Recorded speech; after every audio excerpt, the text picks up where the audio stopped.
Hey, I'm Nicole Schwartz, and I'm the product manager here at GitLab for Secure. And I'm really excited that you're going to be doing a deep dive technical interview with us.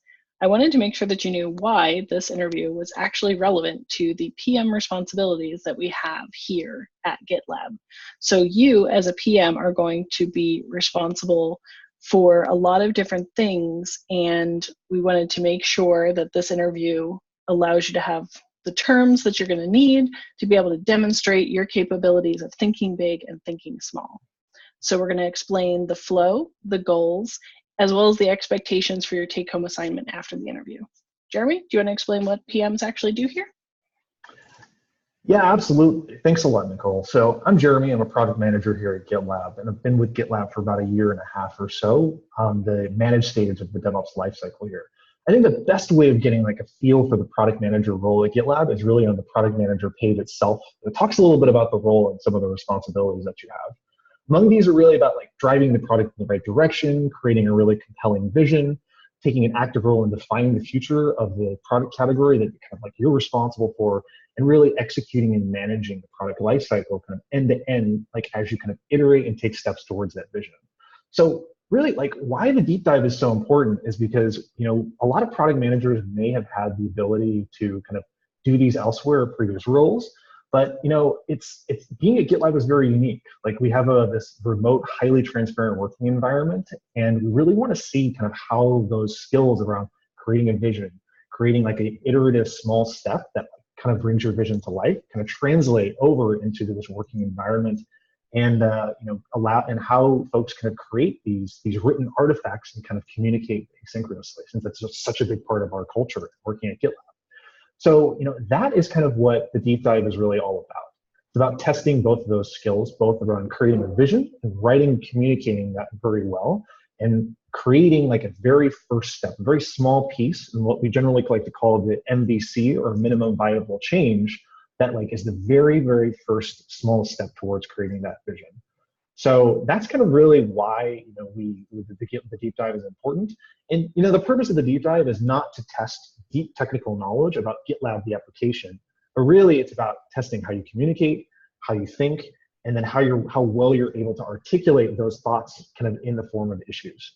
So hopefully that makes sense. But Nicole, I don't know if we want to talk to maybe some more specific terms to kind of give candidates a greater comfort level with the exercise, but back to you. So some of the terms that we use, and like we said, we don't expect you to know everything about GitLab, so I'm going to try and give them to you in a way that makes sense. We have stages, so you're probably interviewing for a specific stage. If you look at the GitLab.com homepage, there's going to be the different slices of our product. For example, one is plan. And in there is a bunch of different features and capabilities that the product has. And so you're probably going to be focusing in on that particular area. We've got them detailed out on the product page as well. So you can see there's plan, and it's got all the different, you know, iconography related to it.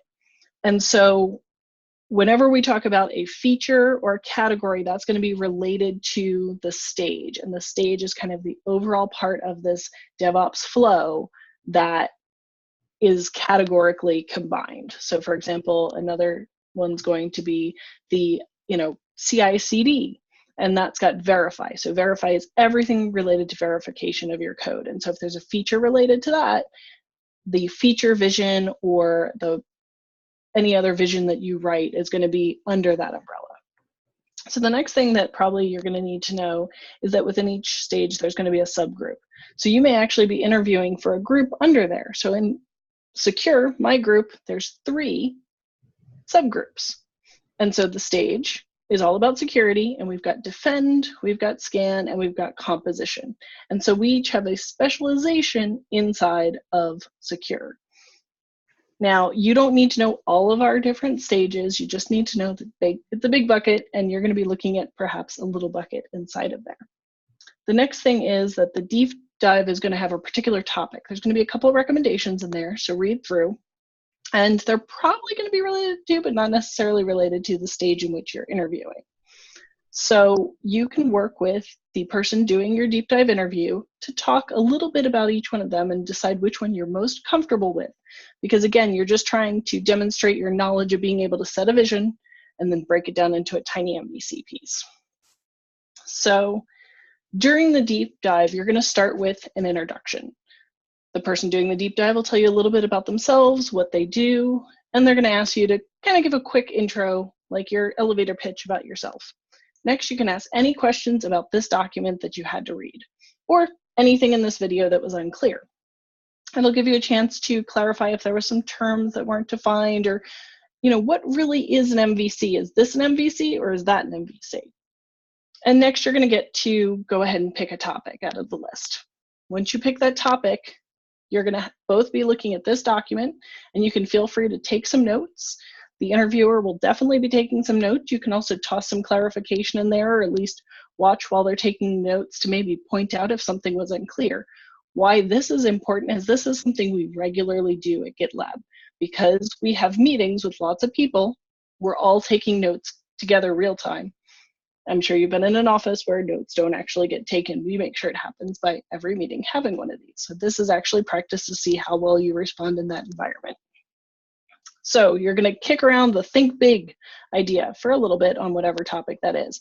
Go crazy, stretch goal, big, hairy objective, like whatever, wherever you want to go with this. You're just trying to ask questions, go back and forth, and kind of tease out things from one another. So it's going to be a good chance to get some interplay going around whatever it is you want. So you can also make a list of assumptions. You don't have to be an expert in anything. So if you want to say, assuming X, Y, and Z, or assuming we've done X, Y, and Z, this is going to be my vision, and that's perfectly fine. So let's go talk about think small. Jeremy?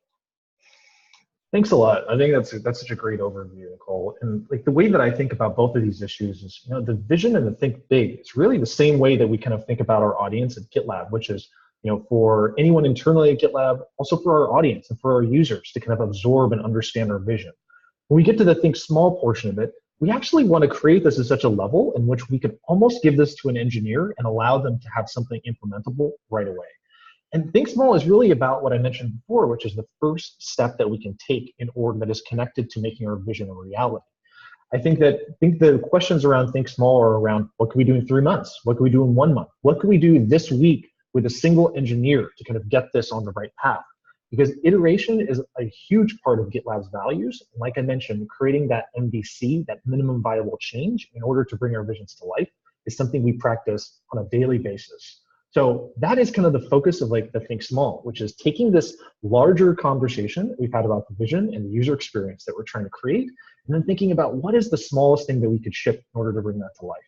So again, like I think that the most successful deep dives that I've seen that have these two issues have an ambitious vision that is well articulated and well thought through in terms of the problems it's trying to solve, the experience that it's trying to iterate towards for a core like a user that we've crafted a story around. And then think small, like very, very small. It can be as little as adding a link or adding a button or adding a very small change to the UI. As long as that there's a substantive connection from that MVC to that larger issue, that I think that's a great example of a very strong deep dive approach. So that's the end of the conversation for during the deep dive interview portion of it, where we have a conversation about think big and think small and address both of those topics. But from there, like it's over to you, and there's some follow-up from your end where you have to craft and concisely kind of synthesize the conversation by creating 2 issues in the GitLab org pilot project. So a couple of things. We want these issues to be confidential so that we can go ahead and have a private conversation on your work and your thinking. There is, please don't feel pressured to, do a ton of extra research or to submit them immediately after the interview. We emphasize 4 business days, hopefully plenty of time in order for you to craft your thinking and provide some deep thought into kind of what those issues would look like. And go ahead and create those issues with your interviewer kind of mentioned. And it's really helpful to use some of these templates as reference, as in terms of like what kind of is helpful to be able to use. So there's a future proposal template here for your Think Small MVC that might be helpful. And again, like there's a lot of information here and a lot of sections in this template. It's not necessary to touch on them all, but I think that some of these are really great topics, like what problem do we solve? Who's our intended user? What are we actually proposing? And what does success look like? Are all great themes for you to be able to touch on kind of when you write your MVC.